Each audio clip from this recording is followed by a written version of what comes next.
Hi, Stuart here. Today, data classification. Data is what matters, right? They can get access to your code and get some intellectual property, but if you think about it, code is data. So data is what matters. So why classify data? To assess the risk, to decide the rules you need to protect it, to make sure that you implement identity and access management on the data that you have, to decide how much auditing you need, to avoid being on the front page of the San Jose Mercury News, above the fold in a bad way, pretty much career ending. Anytime you see data and leak above the fold in the Mercury News, or indeed any other major publication, it's not career building. Before we talk about data classification, I want to give you the number one rule when it comes to data. And that is, if an individual does not have a need to know, they should not have access to the data. Don't give people access to the data just because. And as a human operating in an enterprise, if someone wants to give you access to data, or you find that you have access to data that you really shouldn't have, do everything in your power to get rid of the access. Because when something bad happens, if you didn't have access to the data, you can't be blamed. Or as my old boss would say, nothing is more satisfying than unanimity at the debriefing.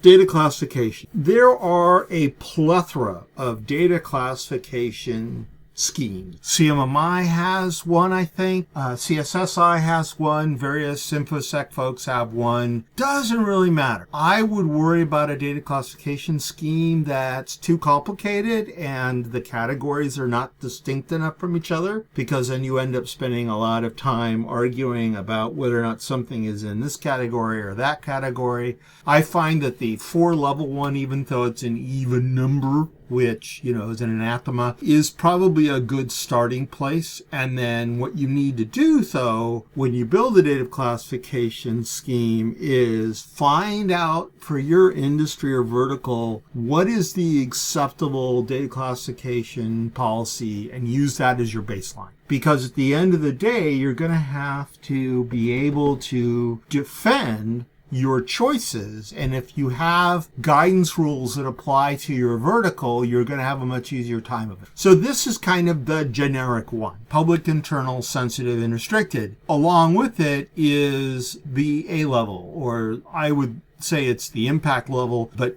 inexplicably they're named with an A. And so minimal is a shaken confidence, potential that you've overshared, especially if you made something that was internal visible. That's generally not great. Disclosure, shame, and loss are the consequence of business records. There's nothing more embarrassing to an enterprise than someone leaking emails in which somebody in senior management said something horrific. That's tough to live down. The sensitive data is where your code should be classified, but also most of your business data that is not personally identifiable in some way. Or so you can think about also, your code belongs here, and anything that's sensitive business data, like your trade relationships, or if you have credit card information, or you have personally identifiable information about humans, then those really should be restricted. If you have data that you've built up from the restricted data that's been stripped clean of identifiers and has been aggregated or de-identified or whatever, then you can lower the security classification, but it still tells someone who might be interested an awful lot about your organization, your practices, your patterns, and so on. And so the impact of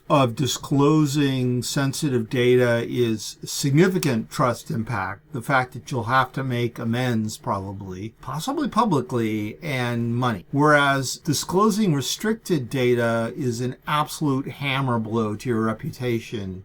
And indeed, in some cases, it's caused businesses to not be able to continue, at least not without reorganization. And generally, you're going to have to pay an awful lot of money to somebody for something. You really need to think about that. And again, this has got 4 levels. I've seen 5-level ones. I think anything over 5 is kind of ridiculous. There's something to be said for both an even-numbered scheme and an odd-numbered scheme. But again, if you're in a vertical like financial services or supply chain or whatever, go and find the one that applies to your vertical, because it'll have definitions about data in the language of your business domain. And so that's important. Don't know what to tell you. I keep going into different enterprises and I say, you have a master data catalog somewhere, right? And if they go, yes, but you can't see it, I'm like, cool. And if they go, what's a data catalog? I go, well, maybe you're using a different name. It's the master list of all the kinds of data, who all the data owners are, and the data classification sensitivity of the data overall, and then different parts or schemas or segments within that data may have different potentially data classification policy. And if they go, no, we don't have one of those, everybody kind of does their own thing, I go, then how do you know that the data is safe? And then there's this long, awkward conversation. If you don't have a data catalog, if you don't know all the data that your enterprise hangs on to, and it doesn't have to be your whole company, it could be manufacturing division versus the sales division, they could have separate catalogs, that's fine. But the point is, if we take a look at all the data across all your enterprise, it's in some catalog somewhere, and the catalog has the minimum data catalog elements that are effectively the universal shop standard in the Dataverse. Where is the data? Who are the stakeholders?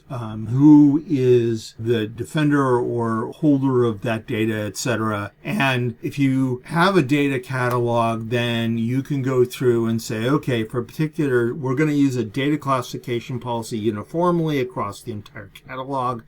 And for each one, here are the audit policies, here are the access policies, right? This is the world's busiest slide. I don't think I've ever done a slide as busy as this one. But I wanted to sort of have one slide that you could stop, print out, and say, these are the median ingredients needed to have a sane data classification policy and have, the minimum concerns addressed. So let's talk about each of these four areas. And if you go look at DCCI or some other classification, they may have more categories, they may have less categories, but I promise you that some of these bullets are in there somewhere, and they may have additional bullets that apply to your business domain. This is the things to think about when getting started guide. So we need a data catalog. We need to know the business's overall goals and sensitivity. So one of the questions I like to ask business stakeholders is, thinking about data, what would be your worst day ever? And they typically will pop up with a whole bunch of different data things. And universally, what happens when we have those conversations is the technical people in the room go, I had no idea we even had that. Oh boy, that's an interesting conversation. Legal, regulatory, and contractual consequences. Even if something isn't strictly speaking illegal, or you're in an unregulated industry, a rare thing these days, you and your customers, or you and your business partners, or your trading partners may have contractual agreement about data, especially data that you get from them or things you know about them. And so if you're dealing with consumers, you should know that almost everywhere in the world now, there are consumer protections around their data. And remember that PII data and data about their money is at the highest degree of sensitivity, right? It's a category 4. You need to be able to put a dollar sign against disclosures, leaks. And so as part of this seesaw back and forth of coming up with risks and consequences, one of the consequences should be an enumeration from finance or somebody who's financial on what the financial consequence is. And then, not for nothing, but you have to have a disaster recovery and business continuation plan and policies. And if you do not exercise your DR or BC, or you emulate disaster recovery, but you don't actually exercise it, you don't actually have one. If you can't burn your data center to the ground and rebuild it within N days, you don't have a survivability plan. You just don't. So then we need policy elements, right? So out of those inputs, we come up with all the things that we want. So what is a policy? Policy is a set of rules, an enumeration of who gets to decide whether something is in policy or out of policy, what the consequences of being out of policy are, and what are the procedures that go along with that policy. So here's some policy categories that you need to consider. Separation of duties is important. Access to test versus production data. Data about data needs a policy. I always tell people you shouldn't store level 1 data and level 4 data in the same place. And people go, well, that's a little inconvenient from an infrastructure point of view. And I say, well, yes and no. I didn't say anything about infrastructure. I said separation. That's a different set of conversations that you and the technical people have to have. And I'll go back to the contractual thing. If you have an agreement that company X's data that's a trading partner of yours,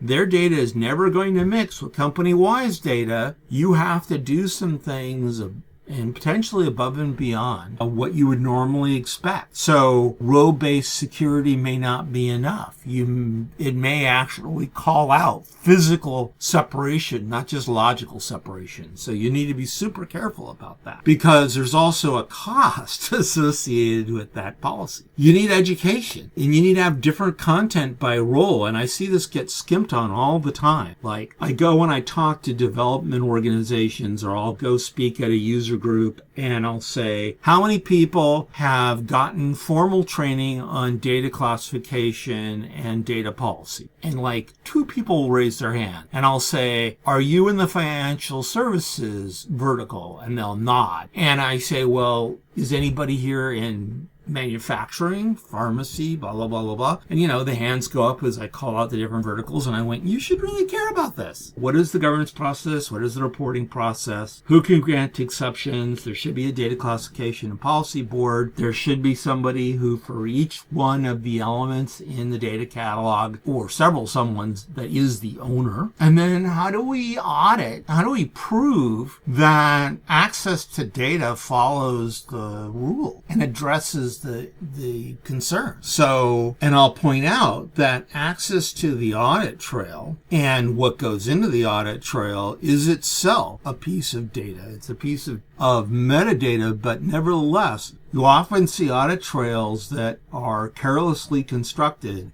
and they contain things that should not be in an audit, like the actual values of confidential fields. Anonymization and aggregation rules, like you will not let your analytics teams make aggregations if the sample size is too small. And by the way, these things are all lovingly called out on the interweb. There are lots of good rules about anonymization and aggregation, best practices that you can follow. Keep people from reverse engineering the underlying facts that are part of your aggregated or anonymized dimensions in your data scores. Don't use machine accounts to get at data in high classification categories unless that account is completely unusable by a human. So if you have something that runs your ETL or whatever, that's fine. But if I can then use that account as a human to go get at that data instead of having to be me to go get at that data, that's a horrible problem. Again, you cannot manage what you don't know exists. So if your data catalog was created once, it's part of a special project, and no one maintains it and no one cares about it, and the data classification board never meets or never reviews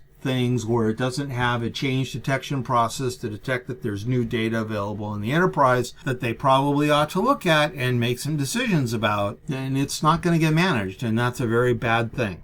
People are always the problem, right? They don't keep doing the thing. I come and give this talk and then I go back and 2 years later I say, how is that DC program go? And they're like, well, we had to de-emphasize that in favor of other business priorities. And I said, well, if your data is compromised, none of your other business priorities probably matter all that much. And then just the flying wall of exception. And then considering the entire data supply chain, what's the weakest link? If you have trading partners that you exchange data with and their data handling is fundamentally insecure, you got to think about what category of data you're willing to share with them. So give this topic a think, is what I'm saying. And hopefully this sort of teed up the things that are important to think about. My name is Stuart. Thank you for your kind attention.